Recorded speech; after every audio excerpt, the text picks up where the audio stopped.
December 7। এইমাত্র আমার German বন্ধু ক্রোলের কাছ থেকে একটা টেলিগ্রাম পেলাম। ক্রোল লিখছে, সব কাজ ফেলে কায়রোতে চলে এসো।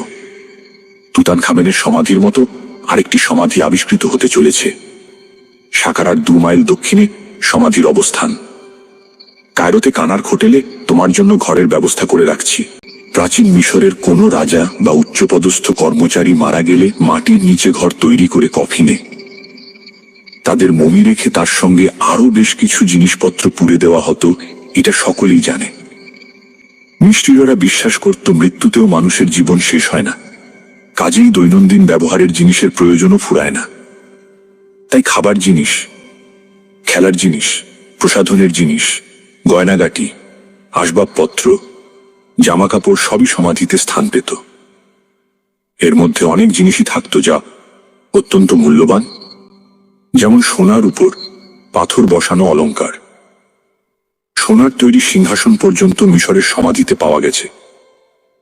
তুতানখামেনের মমির উপরে যে রাজার প্রতিকৃতি সমেত আচ্ছাদন ছিল, তার পুরোটাই নিরেট সোনার তৈরি। পৃথিবীতে একসঙ্গে এত সোনা আর কোথাও পাওয়া যায়নি।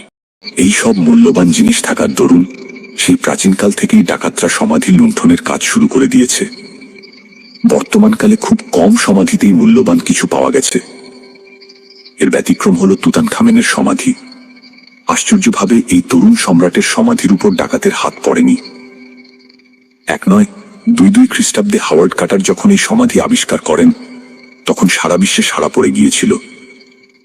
এই কারণে যে এই প্রথম একটি সমাধি পাওয়া গোল, যার একটি জিনিসও খোয়া যায়নি।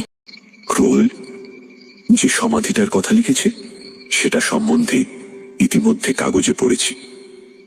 এটা হলো আজ থেকে 3500 বছর আগের এক পুরোহিত ও জাদুকর নেফ্রোদেত এর সমাধি। ইংল্যান্ডের লর্ড ক্যাভেন্ডিশ মিশর সরকারের অনুমতি নিয়ে এই সমাধি খননের যাবতীয় খরচ বহন করছেন। ভিন দেশের লোক খননের কাজ চালালেও খুঁড়ে যা পাওয়া যাবে তার একটা ভাগ মিশর সরকারকে দিতে হবে, এই হলো নিয়ম। এইভাবেই কায়রোর আশ্চর্য মিউজিয়াম গড়ে উঠেছে। খোঁড়ার কাজ চালাচ্ছেন তরুণ প্রত্নতাত্ত্বিক জোসেফ ব্যানিস্টার। সবেমাত্র একটা ঘর খুঁড়ে বার করার খবর কাগজে বেরিয়েছিল, এবং তাতেই মনে হয়েছিল যে এই সমাধিতে ডাকাতরা কোনো উপদ্রব করেনি। এই খবর 3 দিন আগে কাগজে পড়ি। এর মধ্যে কাজ নিশ্চয়ই আরো অগ্রসর হয়েছে, যদিও এ ধরনের কাজ অত্যন্ত সময় সাপেক্ষ। আমার দিক দিয়ে এ এক সুবর্ণ সুযোগ। প্রত্নতাত্ত্বিক মহলে ক্রোলের যথেষ্ট খাতির আছে। সে যখন এই খোঁড়ার কাজে জড়িয়ে পড়েছে, তখন আমারও কোনো অসুবিধা হবার কথা নয়। এই লর্ড ক্যাভেন্ডিশ ভদ্রলোকটি যে মিশর সম্বন্ধে বিশেষ উৎসাহী তা নন। তাঁর নানা রকম শখ। ইনি ইংল্যান্ডে বিশাল সম্পত্তির অধিকারী। বিভিন্ন সময় নানান ব্যাপারে ইনি পৃষ্ঠপোষকতা করেছেন। তার মধ্যে ব্রাজিলে ও নিউগিনিতে 2টি অভিযানের কথা উল্লেখ করা যেতে পারে। জোসেফ ব্যানিস্টার সম্বন্ধে আমি শুধু এইটুকুই জানি যে তার বয়স 35 এবং সে মিশর সম্বন্ধে একজন বিশেষজ্ঞ। আমি 3 দিনের মধ্যেই রওনা হচ্ছি। মিশর সম্বন্ধে আমার চিরকালের কৌতূহল। এই বৃদ্ধ বয়সে ছেলে মানুষের মতো উত্তেজিত বোধ করছি। December 12, Cairo. এখন রাত 11:30। আমি কানাক হোটেলের 352 নম্বর ঘরে বসে আমার ডায়েরি লিখছি। গতকাল সকালে আমি কায়রো পৌঁছেছি। ক্রোল গিয়েছিল এয়ারপোর্টে। এয়ারপোর্ট থেকে শহরে ফেরার পথেই এই 3 দিনের খবর পেয়ে গিয়েছিলাম। এই সমাধিতে যে চোরের হাত পড়েনি তাতে কোনো সন্দেহ নেই। আসলে সমাধির প্রবেশপথটা কয়েকটা বড় পাথরের নিচে চাপা পড়েছিল। জোসেফ ব্যানিস্টার নেফুদেতের কথা জানত এবং বিশ্বাস করত তার একটা সমাধি নিশ্চয়ই কোথাও লুকিয়ে রয়েছে। সে অনেক খোঁজার পর প্রায় হাল ছেড়ে দেবার মুখে একটা শেষ চেষ্টা দেবার জন্যই পাথরগুলো সরাতে বলে। পাথর সরাতেই বোঝা যায় সেখানে একটা কিছু রয়েছে। একটু খোঁড়াখুড়ি করেই দেখা যায় যে সেটা একটা প্রবেশদ্বার। প্রবেশদ্বার মানে যে সমাধির প্রবেশদ্বার, এ বিষয়ে ব্যানিস্টারের মনে কোনো সন্দেহ ছিল না, কারণ প্রবেশদ্বারের চৌকাঠের উপরে প্রাচীন মিশরীয় লিপিতে নেফুদেতের নাম লেখা ছিল। ব্যানিস্টার এটা দেখা মাত্র ইংল্যান্ডের লর্ড ক্যাভেন্ডিশকে টেলিফোন করে। ক্যাভেন্ডিশ তাকে খননের কাজ চালিয়ে যেতে বলেন এবং আশ্বাস দেন যে টাকার কোনো অভাব হবে না। কাল দুপুরে ক্রোলের সঙ্গে আমি গিয়েছিলাম খোঁড়ার জায়গায়। ব্যানিস্টারের সঙ্গে আলাপ হলো। বেশ চালাক চতুর এবং খুব উৎসাহী। সে এখন চরম উত্তেজনা বোধ করছে। তার বিশ্বাস সে তুতানখামেনের মতোই এক সমাধি আবিষ্কার করতে চলেছে। যদিও তুতানখামেন ছিল সম্রাট আর নেফুদেত পুরোহিত জাদুকর। প্রথম যে ঘরটা খোলা হয়েছে তাতে বিস্তর জিনিস পাওয়া গেছে। তার মধ্যে আসবাব আর দেবদেবীর মূর্তি বেশি, কারুকার্য অতি উঁচু দরের। এর মধ্যেই নানান দেশ থেকে সাংবাদিকরা আসতে শুরু করে দিয়েছে। তাদের অবশ্য সমাধিক্ষের ভিতর ঢুকতে দেওয়া হচ্ছে না, এবং হবেও না। তারা যা খবর নেবার বাইরে থেকেই নিচ্ছে। ক্রোল একটা কাজের কাজ করেছে। তার সঙ্গে ব্যানিস্টারের পরিচয় বেশ কিছুদিন থেকেই। সে ব্যানিস্টারকে বলে অনুমতি জোগাড় করে নিয়েছে, যাতে খোঁড়ার সময় আমি আর ক্রোল দুজনেই কক্ষের মধ্যে থাকতে পারি। প্রথম কক্ষের জিনিসপত্রে নম্বর লাগিয়ে তাদের ছবি তুলে অতি সন্তপনে তাদের পাঠানো হচ্ছে ল্যাবরেটরিতে পরিষ্কার করার জন্য। প্রথম কক্ষের পিছন দিকে একটা সিলমোহর দিয়ে বন্ধ করা দরজা রয়েছে। সেটা যে আরেকটা ঘর তাতে সন্দেহ নেই। তাতে আবার কি আশ্চর্য সম্ভার লুকিয়ে আছে কে জানে। ডিসেম্বর 15। আজ দ্বিতীয় ঘরটা খোলা হলো। ব্যারিস্টার প্রথমে এক কিছুক্ষণ টর্চ নিয়ে ঘরটা ঘুরে দেখল। আমরা দুজন বাইরে অপেক্ষা করলাম। কদিনের মধ্যেই এই সব ঘরে ইলেকট্রিক কানেকশন বসে যাবে। তখন আর সব সময় টর্চের দরকার হবে না। একটু পরেই আমাদের ডাক পড়ল। ব্যানিস্টার উত্তেজিত স্বরে বলল, এই ঘরেও প্রচুর জিনিস। কাস্কেটের সংখ্যাই 11টা, তার মধ্যে ছোট বড় সব রকমই আছে। আর কাস্কেট মানেই সেগুলো জিনিসে ভরা। তুতানখামেনের সমাধির কাস্কেট বা বাক্স দেখেছি, কাঠ, হাতির দাঁত আর অ্যালাবাস্টারের তৈরি। বাক্সগুলোর বাইরে সবঙ্গে অপূর্ব কারুকার্য। এগুলো দেখলাম সেরকমই ব্যাপার। কিন্তু এছাড়াও কিছু জিনিস দেখা যাচ্ছে যেগুলো তুতানখামেনের সমাধিতে দেখা যায়নি। সেগুলো বেশিরভাগই কাঠ বা হাড়ের তৈরি। ক্রোল বলল, আমাদের ভুললে চলবে না যে আমরা কোনো সম্রাটের সমাধি দেখছি না। নেফুদেত ছিলেন পুরোহিত জাদুকর। জাদু সংক্রান্ত অনেক কিছু জিনিসই এখানে পাবার কথা। আমাদের দৃষ্টি গিয়েছিল একটা বড় বাক্সের দিকে, অ্যালাবাস্টারের তৈরি। ব্যানিস্টার বলল, এবার এটাকে খুলব, কিন্তু কাজটা অত্যন্ত সাবধানতার সঙ্গে করতে হবে। দেখতেই পাচ্ছ বাক্সটার চারপাশে হাতে আঁকা ছবি রয়েছে। তাড়াহুড়ো করলে সেগুলোর রং খসে আসতে পারে। এইবার ব্যানিস্টারের ধৈর্যের নমুনা দেখলাম। ছেলেটিকে যত দেখছি ততই ভাল লাগছে। আধা ঘন্টা ধরে পরিশ্রম করে একটিও নকশা স্থানচ্যুত না করে সে বাক্সের ডালাটা খুলল। তারপর তার মধ্যে টর্চ ফেলতেই দেখা গেল সেটা নানা রকম গয়না, ভাঁজ করা কাপড়, ছোট মূর্তি ইত্যাদি জিনিসে ভর্তি। টর্চের আলোয় একটা ব্যাপার দেখে একটু অবাক হলাম। বাক্সের ভিতরে কি একটা জিনিস যেন অস্বাভাবিক রকম ঝলমল করছে। সেটা সোনা নয়, সেটা যে একটা পাথর তাতে কোনো সন্দেহ নেই, এবং সেটা একটা গয়নার মধ্যে বসানো। আমি ব্যানিস্টারকে প্রশ্ন করলাম, ঝলমলে জিনিসটা কি বুঝতে পারছো? ব্যানিস্টার বলল, মিশরে প্রাচীনকালে গয়নায় সোনার সঙ্গে যে সব পাথর ব্যবহার হতো সেগুলো সেমি প্রেশাস স্টোনস, অর্থাৎ সেগুলো মহামূল্য রত্ন নয়। কার্নেলিয়ান, অ্যামেথিস্ট, অবসিডিয়ান, এইসব জাতীয় পাথর। তার থেকে তো এত দ্যুতি বেরোয় না। তাহলে একটু ধৈর্য ধরতে হবে, বলল ব্যানিস্টার। তোমরা বরং বাইরে অপেক্ষা করো, আমি এই বাক্সের জিনিসগুলো একে একে বার করি। আর ভাল কথা, এই পাথর সম্বন্ধে যেন বাইরের কেউ না জানে, বিশেষ করে সাংবাদিকরা। আমরা দুজনে বাইরে চলে এলাম। লাঞ্চের সময় হয়েছিল, কাজেই সে কাজটাও সেরে নেওয়া হলো। সাংবাদিকরা আমাদের কাছ থেকে খবর বার করার বহু চেষ্টা করেছিল। আমরা মুখে কুলুপ এঁটে বসে রইলাম। ব্যানিস্টার না বলা পর্যন্ত আমরা কোনো কথা ফাঁস করছি না। আজ মনে হয় আর কোনো ঘটনা ঘটবে না, কারণ কাস্কেটের জিনিস বার করতে ব্যানিস্টারের সময় লাগবে। এই সাবধানতার ব্যাপারটা এখানে না এলে বুঝতে পারতাম না। শুকনো বালির দেশ বলেই এসব জিনিস এখনো রয়েছে। পৃথিবীর অন্য কোথাও হলে এতদিনে সব ধুলো হয়ে যেত। মিশর সরকার থেকে দাস আব্দুল সিদ্দিকী বলে, এক প্রত্নতাত্ত্বিক আজ থেকে ব্যানিস্টারকে সাহায্য করছেন। লর্ড ক্যাভেন্ডিশ এখনো ইংল্যান্ডে, তবে উনি বলেছেন খবর দিলেই চলে আসবেন। ডিসেম্বর 16। এর চেয়ে আশ্চর্য খবর আর হতে পারে না। কাল যে জিনিসটাকে কাস্কেটের মধ্যে চকচক করতে দেখেছিলাম সেটা হলো হিরে। হ্যাঁ, হিরে যার সঙ্গে মিশরের সম্পর্ক ছিল না কোনোদিন।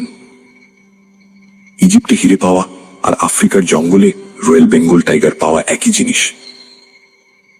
ইতিহাসের গোড়ার দিকে হিরে ছিল ভারতবর্ষের একচেটিয়া সম্পত্তি। বহুকাল থেকে ভারতবর্ষে হীরের খনিতে কাজ হয়ে আসছে। পশ্চিমে তখন যে হিরে গেছে সবই ভারতবর্ষ থেকে। বহু পরে অষ্টাদশ ও ঊনবিংশ শতাব্দীতে হিরে আবিষ্কার হয় দক্ষিণ আমেরিকায় আর দক্ষিণ আফ্রিকাতে।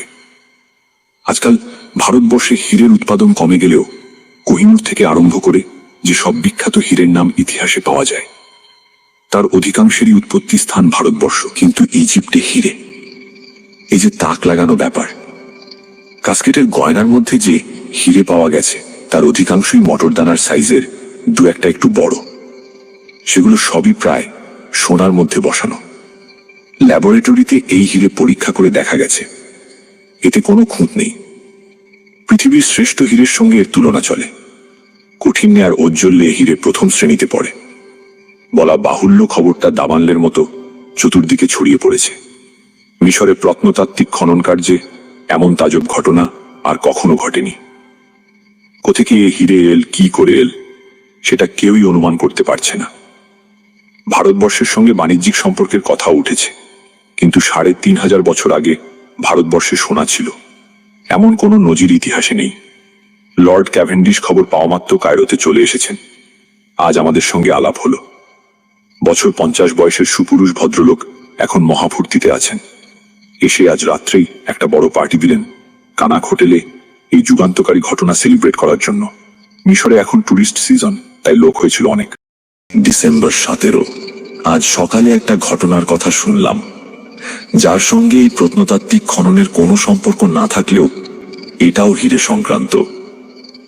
৩ মাস আগে হোটেল কানাকে লর্ড ও লেডি এইন্সওয়ার্থ নামে ইংল্যান্ডের বিশেষ সম্ভ্রান্ত পরিবারের এক দম্পতি এসেছিলেন কিছুদিনের জন্য।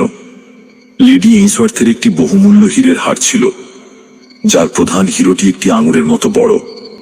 এই হোটেল থেকেই সেই হারটি চুরি যায় এবং সেই সঙ্গে লর্ড এইন্সওয়ার্থের ভৃত্য ফ্রান্সিসকেও আর পাওয়া যায় না। পুলিশ অনুমান করে এটা বিখ্যাত গ্রিক হিরে চোর ডিমিট্রি ম্যাক্রোপুলসের কীর্তি। তাকে নাকি এই ঘটনার ৩ দিন আগে কায়রোতে দেখা গিয়েছিল। ম্যাক্রোপুলস ২ বার জেলা খেটেছে, কিন্তু তাতেও তার সংস্কার হয়নি। ম্যাক্রোপুলসই এইন্সওয়ার্থের চাকর ফ্রান্সিসকে মোটা ঘুষ দিয়ে হীরের হারটি আদায় করে। তার ফলে ফ্রান্সিসকেও পালাতে হয়। এখন হিরেই হচ্ছে একমাত্র আলোচ্য বস্তু। তাই আমাদের হোটেলে এক ফরাসি ভদ্রলোক আমাদের এই কাহিনীটা শোনালেন। মনে মনে বললাম, ভাগ্যিস নেফ্রুদেতের সমাধিতে ডাকাত পড়েনি, তাহলে তারা দাও মারত ভালি। এখন পর্যন্ত হিরে সমেত 7টা গলার হার আর 3 জোড়া কানের গয়না পাওয়া গেছে। আরো অনেক কিছু পাওয়া যাবে বলে আমার ধারণা। এখনো আসল সমাধি কক্ষ, যাতে নেফ্রুদেতের মমি থাকার কথা, সেটাই খোলা হয়নি। আমি পার্টিতে ব্যানিস্টারের সঙ্গে এই ঘটনা নিয়ে কথা বললাম। সে একেবারে হতভম্ব।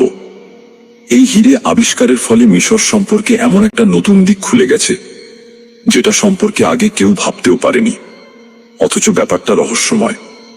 ব্যানিস্টার বলল, ইজিপ্টের সঙ্গে কার্বনের কোনো সম্পর্ক ইতিহাসে পাওয়া যায়নি। কয়লা এদেশে কোনোদিন ছিল না, অথচ হীরের মূলে হলো কার্বন। আমি এর কোনো কুলকিনারা খুঁজে পাচ্ছি না। আগামীকাল একটা নতুন ঘর খোলা হবে। আশা করছি এটাই হবে প্রধান সমাধি কক্ষ, এবং নেফুদেতের কফিনও এখানেই পাওয়া যাবে। ইতিমধ্যে হীরের খবরটা অবশ্যই পৃথিবীর সব কাগজেরই প্রথম পাতায় বেরিয়ে গেছে। খোঁড়ার জায়গায় ভিজিটরের সংখ্যাও ভয়াবহ রকম বেড়ে গেছে। তবে হীরে পাওয়ার পর থেকেই মিশর সরকার খোঁড়ার জায়গায় পুলিশের সংখ্যা অনেক বাড়িয়ে দিয়েছেন। এখন কেবল লর্ড ক্যাভেন্ডিশ, তার কয়েকজন অন্তরঙ্গ বন্ধু আর আমাদের দুজনকে ছাড়া বাইরের লোক আর কাউকে ঢুকতে দেওয়া হচ্ছে না। আজ দুপুরে 2টোর সময় 3য় ঘরের দরজার সিল ভাঙা হলো। যা অনুমান করা হয়েছিল তাই। এটাই হলো প্রধান কক্ষ, আর এখানেই রয়েছে নেফুদেতের শবাধার। শবাধারটি বিশাল। তার চারপাশে নানা রকম ছোটখাটো কাঠের আসবাব ইত্যাদি জমেছিল। প্রথমে সেগুলোকে ঘর থেকে বার করা হলো। এতে উল্লেখযোগ্য তেমন কিছুই নেই। স্থির হলো কাল সকালে নেফুদেতের শবাধার খোলা হবে। সচরাচর এই কফিনগুলোতে প্রথমে থাকে একটা বাইরের কাঠের আবরণ, সেটাকে খুললে পরে বেরোয় কারুকার্য করা মমির আবরণ, যেটার উপরের দিকে থাকে মৃত ব্যক্তির প্রতিকৃতি, তার নিচে থাকে বুকের উপর জড়ো করা হাত, আর তার নিচে শরীরের নিচের অংশ আর পা।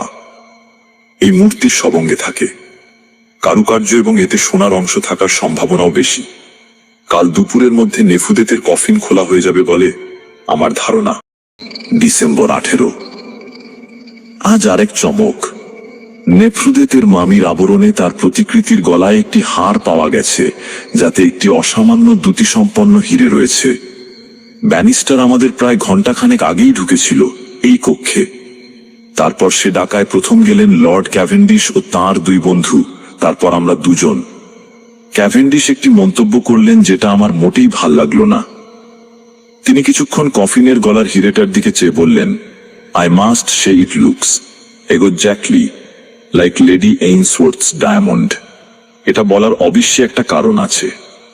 মিশরীয়রা সেই যুগেই হিরেতে পল কাটতে শিখেছিল, যেটা ভারতবর্ষ কোনোদিনও রপ্ত করতে পারেনি। এই হিরোটাও তাই দেখে আজকালকার হিরে বলেই মনে হয়। ক্রোল আমার কানের কাছে মুখ এনে বলল, ম্যাজিক ম্যাজিক, এ সবই ম্যাজিক। ম্যাজিক, ভোজবাজি ইত্যাদিতে বিশ্বাসী ক্রোলের মতো ইউরোপে আর দ্বিতীয় কেউ আছে বলে আমার মনে হয় না। এই হিরে তৈরির ব্যাপারে জাদুর যে একটা ভূমিকা আছে সে বিষয়ে ক্রোল নিঃসন্দেহ। শুধু রাসায়নিক ব্যাপারে এটা সম্ভব হয়েছে সেটা ক্রোল মানতে চায় না। মোট কথা, এই ৩৫০০ বছর আগের হিরে আমাকে যে চমক দিয়েছে তেমন আর কিছু দিয়েছে বলে মনে পড়ে না। ডিসেম্বর 19। আজ তুমুল কাণ্ড। এরকম যে হবে তা ভাবতে পারিনি। নেফ্রুদেতের কণ্ঠহারের হিরে দেখে কায়রো পুলিশ বলেছে সেটা নাকি লেডি এইনসওয়ার্থের নেকলেসের হিরে। এই হিরের একটা ছবি তুলে তৎক্ষণাৎ নাকি লেডি এইনসওয়ার্থের কাছে পাঠানো হয়েছিল এবং তিনিও সেটাকে তার নিজের হিরে বলে চিনতে পেরেছেন। ৩৫০০ বছর আগে মিশরে হিরে তৈরির ব্যাপারটা নাকি সম্পূর্ণ ধাপ্পা। সমস্ত ব্যাপারটা কি করে সম্ভব হয় সেটারও একটা বিবৃতি পুলিশ দিয়েছে। যেদিন লেডি এইনসওয়ার্থের গলার হার চুরি হয় সেদিন নাকি ম্যাক্রোপোলস কায়রোতে ছিলই না, সে ছিল অ্যাথেন্সে। এ ব্যাপারে তার অকাট্য অ্যালিবাই রয়েছে, অর্থাৎ এই বিশেষ হিরে চুরির সঙ্গে তার কোনো সম্পর্কই নেই। পুলিশ তাই একটা নতুন সিদ্ধান্তে পৌঁছেছে। চুরির সময় ব্যানিস্টার কায়রোতে ছিল এবং কানাক হোটেলেই ছিল। সেই এইনসওয়ার্থের চাকরকে ঘুষ দিয়ে নেকলেসটা চুরি করে তাই দিয়ে ইজিপশিয়ান ধাঁচের গয়না বানিয়ে নেফুদেতের সমাধিতে পুরেছে। উদ্দেশ্য হলো একটা বিশ্বব্যাপী আলোড়নের সৃষ্টি করা। হাওয়ার্ড কাটার খ্যাতি অর্জন করেছিলেন তুতানখামেনের সমাধি খুঁড়ে বার করে। ব্যানিস্টার চেয়েছিল কাটারকেও টেক্কা দিতে। এদিকে আরেকটা ব্যাপার হয়েছে। আমেরিকার ডিবিয়ার্স কোম্পানি সারা বিশ্বের হিরে বেচাকেন কন্ট্রোল করে। সেই কোম্পানি থেকে লোক এসেছে ব্যাপারটা সম্বন্ধে অনুসন্ধান করার জন্য। কৃত্রিম উপায়ে সহজে হিরে তৈরি করতে পারলে হীরের ব্যবসা লাটে উঠত। অবশ্যই তারা যখন শুনল নেফ্রুদেত এর হিরে আসলে লেডি এইনসওয়ার্থের হিরে, তখন তারা আশ্বস্ত হল। ব্যানিস্টারকে পুলিশ প্রচন্ডভাবে জেরা করছে। কায়রো পুলিশ নাকি এ ব্যাপারে একেবারে নির্মম। লর্ড ক্যাভেন্ডিশ একদম ভেঙে পড়েছেন। তার মন বিশ্বাস অবিশ্বাসের মধ্যে দোলাইত হচ্ছে। তিনি আমাকে বললেন যে ব্যানিস্টার নাকি ভীষণ উচ্চাভিলাষী ছিল, যদিও কাজের দিক দিয়ে তার উপর কোনো সন্দেহ করা চলতে পারে না। আমি আর ক্রোল দুজনেই বিশ্বাস করি যে ব্যানিস্টার নির্দোষ, কিন্তু সেটা আমরা প্রমাণ করছি কি করে?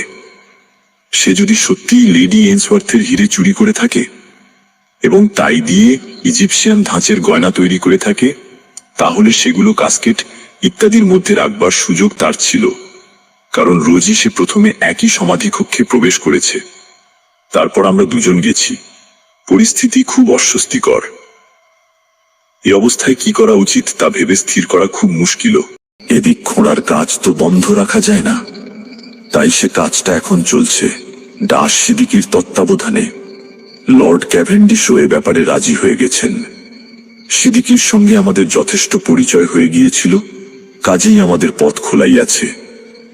এখন কথা হচ্ছে, আরো হিরে যদি বেরোয় তাহলে সেটা কার বলে প্রতিপন্ন হবে?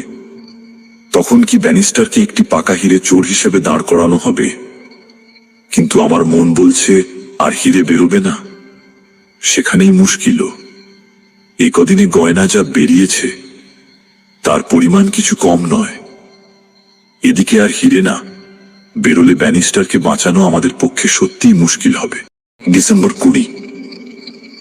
আজ আর ডায়েরি লিখতেও মন চাইছে না। পুলিশের নির্মম জেরায় ব্যানিস্টার তার অপরাধ মেনে নিয়েছে। এবারে তার যা শাস্তি হবার তা হবে।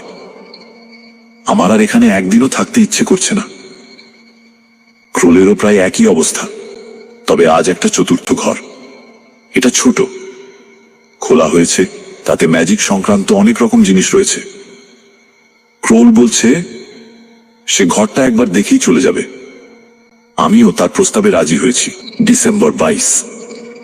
আমাদের এই ঘটনার পরিসমাপ্তি যে এইভাবে হবে তা স্বপ্নেও ভাবতে পারিনি। আগেই বলেছি যে চতুর্থ ঘরে ম্যাজিক সংক্রান্ত জিনিসই ছিল বেশি। তার মধ্যে প্রধান হলো মরার মাথার খুলি আর জন্তু জানোয়ারের হাড়। সে সমস্ত বাইরে পাঠিয়ে দেবার পর ঘর যখন অপেক্ষাকৃত খালি হয়ে এল, তখন আমাদের তিনজনেরই চোখে পড়ল একটা মাঝারি সাইজের অ্যালবাস্টারের কাস্কেট। যথারীতি সন্তর্পণে কাস্কেটটা খুলে সিদ্দিকী বললেন, এতে একটা প্যাপাইরাসের স্ক্রোল দেখছি। প্যাপাইরাস গাছের পাতা শুকিয়ে প্রাচীন মিশরীয়রা সেটাকে কাগজের মতো করে ব্যবহার করত। প্যাপাইরাস থেকেই ইংরেজিতে পেপার কথাটা এসেছে। এই প্যাপাইরাস পরপর জুড়ে তা দিয়ে একটা লম্বা কাগজের মতো তৈরি করে তাতে কলম দিয়ে লিখে সেটাকে পাকিয়ে রাখা হতো। সেই রকম পাকানো কাগজকেই বলে স্ক্রোল। এই স্ক্রোল অতি সাবধানে খুলে টেবিলের উপর পেতে তার উপর একটা কাচের শীট চাপা দিয়ে প্যাপাইরাসের লেখা পড়া হতো। বলা বাহুল্য, এই লেখা হলো সেই প্রাচীন মিশরীয় লিপি হিয়েরোগ্লিফিক্স। এই ভাষা সিদ্দিকী, ক্রোল এবং আমি তিনজনেই পড়তে পারি। 3 ঘন্টা লাগলো এই প্যাপাইরাসকে সমান করে বিছোতে। তারপর তিনজনে মিলে ধীরে ধীরে তার লেখা পড়লাম। পড়তে পড়তে উত্তেজনায় আমাদের দম বন্ধ হয়ে আসছিল। শেষ যখন হলো তখন আমাদের সকলেরই কপালে বিন্দু বিন্দু ঘাম আর হৃদস্পন্দন বেড়ে হয়েছে দ্বিগুণ। প্যাপাইরাসের নিচে নাম রয়েছে নেফ্রুদেতের, অর্থাৎ তিনিই এটার লেখক। লেখার বিষয় হলো হিরে প্রস্তুত করার উপায়। 36 রকম উপাদান লাগে হিরে তৈরি করতে এবং তার সবকটি এই আধুনিক কায়রো শহরেই পাওয়া যায়। আমরা তিনজনে পরস্পরের মুখ চাওয়াচাওয়ি করলাম। সিদ্দিকী বললেন, তার মানে ব্যানিস্টার নির্দোষ। আমি বললাম, সে কথা এখনো বলা চলে না, কারণ এটাও তো জাল হতে পারে। তাহলে একটাই রাস্তা আছে। কি? এইসব উপাদান সংগ্রহ করে নির্দেশ অনুযায়ী আপনাদের গবেষণাগারে হিরে তৈরি করা। আপনি ঠিক বলেছেন। গবেষণাগারে 19 ঘন্টা কাজ করে যে হিরোটি তৈরি হল, তার আয়তন প্রথম অবস্থায় কোহিনূরের সমান। তল কাটার সময় হলো না, যদিও কিন্তু সব রকম পরীক্ষাতেই এই হিরে সসম্মানে উত্তীর্ণ হলো। পুলিশ দেখল, সে হিরে লর্ড ক্যাভেন্ডিশ দেখলেন এবং সব শেষে দেখল ব্যানিস্টার। তার আনন্দাশ্রম দেখে আমারও চোখে জল এসে গিয়েছিল। ব্যানিস্টার মুক্তি পেল। পুলিশ আবার লর্ড এইনসওয়ার্থের চাকর ফ্রান্সিসের খোঁজ করতে শুরু করলো। এই সবের পর আমি আনুষ্ঠানিকভাবে নেফ্রুদেত এর প্যাপাইরাসটা নিয়ে সেটাকে টুকরো টুকরো করে ছিঁড়ে নীলন্দের জলে ফেলে দিলাম। এই ফর্মুলা আর কেউ ব্যবহার করতে পারবে না, কারণ এটা জানি শুধু আমরা তিনজন, এবং আমরা তিনজনেই জানি যে হীরের দুপ্রাপ্যতাই তার মূল্যের ও তার অসামান্য কদরের কারণ। কোনো ব্যাপারে এই দুপ্রাপ্যতা বজায় রাখা ভাল এবং দরকার। হীরে যে তার মধ্যে একটি, তাতে কোনো সন্দেহ নেই।